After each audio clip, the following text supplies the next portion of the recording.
신중호의 신중한 시선 앵커 브리핑을 시작하겠습니다.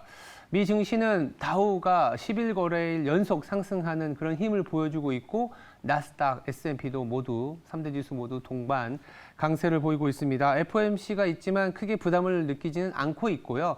당연히 기업 실적, 경기가 터닝해서 더 올라설 것이라는 장밋빛 미래가 그려지기 때문입니다. 주요 지표를 보면서 더 자세히 말씀드려보도록 하겠습니다.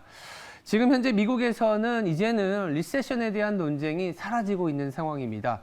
왜 그럴까요? 그러니까 금리를 올리게 되면 경기 침체가 온다라는 너무나 그동안에 있었던 당연했던 논리들이 상반기에 무너졌기 때문입니다. 이 무너진 게 나쁜 게 아니죠. 리세션에 베팅했던 세력들, 자금들이 걷어들이는, 숏베팅했던 자금들이 이제는 좀 걷어들이는 과정에서 시장의 계속적인 상승을 이어오고 있는데요. 그 뒷받침에는 바로 이런 데이터가 있습니다. 보시면 아시겠지만 옅은 파란 선은 연준의 정책금리입니다. 이번 주에 올리게 되면 5.5%가 유력한데요. 2000년대 중반보다 더 높은 수준이 됩니다. 금리를 올리면 우리가 어떤 걱정을 하나요? 경기가 왜 안 좋아지나요? 가계는 부채 부담, 기업도 마찬가지입니다. 부채 비용이 높아지니 실질적인 소비나 투자가 어려워진다라는 게 정설입니다. 근데 보시면 아시겠지만 미국의 비금융 기업의 이자 비용이 이 짙은 파란 선으로 제가 표시를 해놨는데요.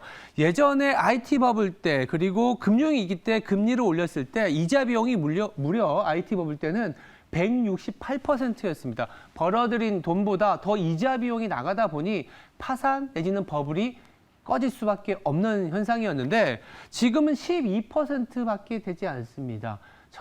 제가 한번 언제부터 이렇게 낮아졌는지 봤더니 저기 1960년 이후로 낮았던 상황이에요.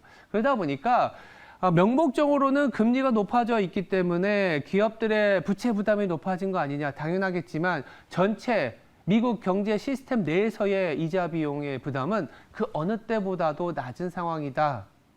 부채 비용은 높아져 있지만 순이익이 더 잘 나왔기 때문이기도 하고요. 전체적으로 미국의 가계 같은 경우에는 DSR이 9.7%, 즉 고정금리를 갖고 가는 비중이 높기 때문에 긴축에 의한 경기 침체의 논리는 지금 크게 작용하진 않고 있다. 이렇게 보시면 될 것 같습니다.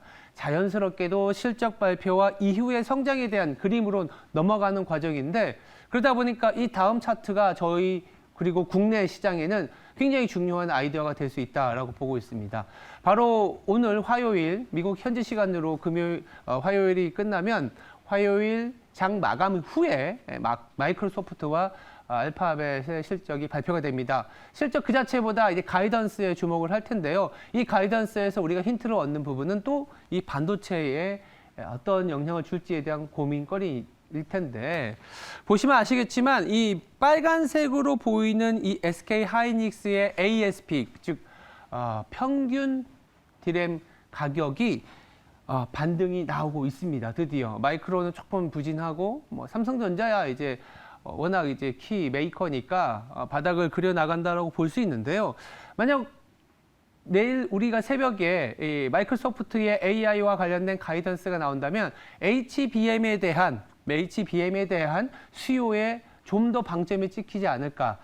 안 그래도 7월 초에 모건 스탠리에서 HBM에 대한 시장 전망을 지금보다 10배 이상, 향후 4년 동안 200억 달러의 시장으로 커질 수 있다. 그렇다면 HBM과 관련된 밸류 체인은 더 부각이 될 수밖에 없다. 이런 생각이 들 텐데요. 지금은 2차 전지가 핫합니다. 이번 주 내내 핫할 가능성이 높지만 이 주중반 이후에는 또 HBM 내지는 메모리와 관련된 기업들 다시 봐야 되지 않을까.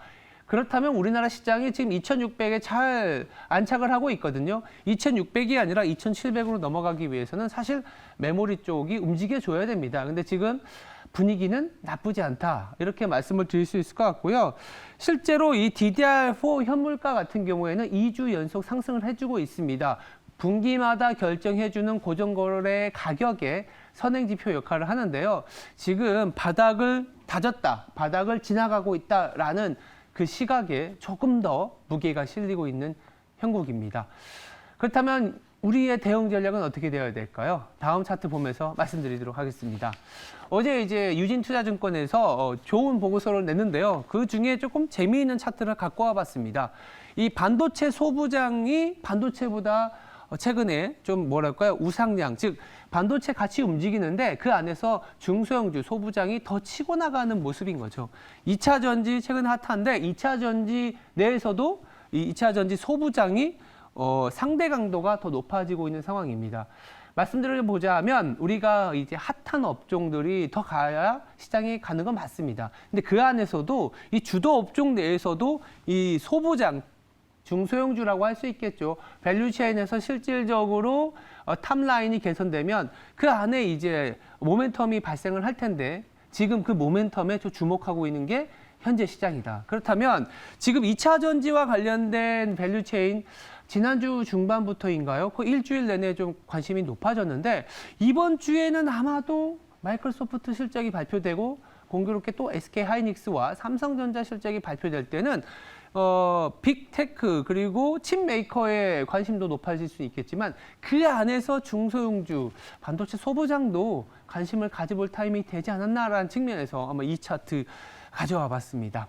네, 오늘의 브리핑을 정리해 보겠습니다. FOMC 금리 결정을 앞두고 있지만 미국의 경제에 크게 걱정을 안 하고 있다. 그러다 보니까 실적 그 자체에 더 집중을 하고 있는데 이런 실적 시즌에서 이제 한국의 메인 산업인 반도체가 또다시 부각될 그런 기간에 있다. 최근의 분위기를 본다면 2차 전지 그리고 핫한 반도체 내에서 소부장, 중소형주에 대한 관심이 더욱더 부각될 타이밍이 다가오고 있다. 이렇게 정리해 드리겠습니다. 지금까지 신중한 시선이었습니다. 오늘 하루도 성투하시기 바랍니다. 감사합니다.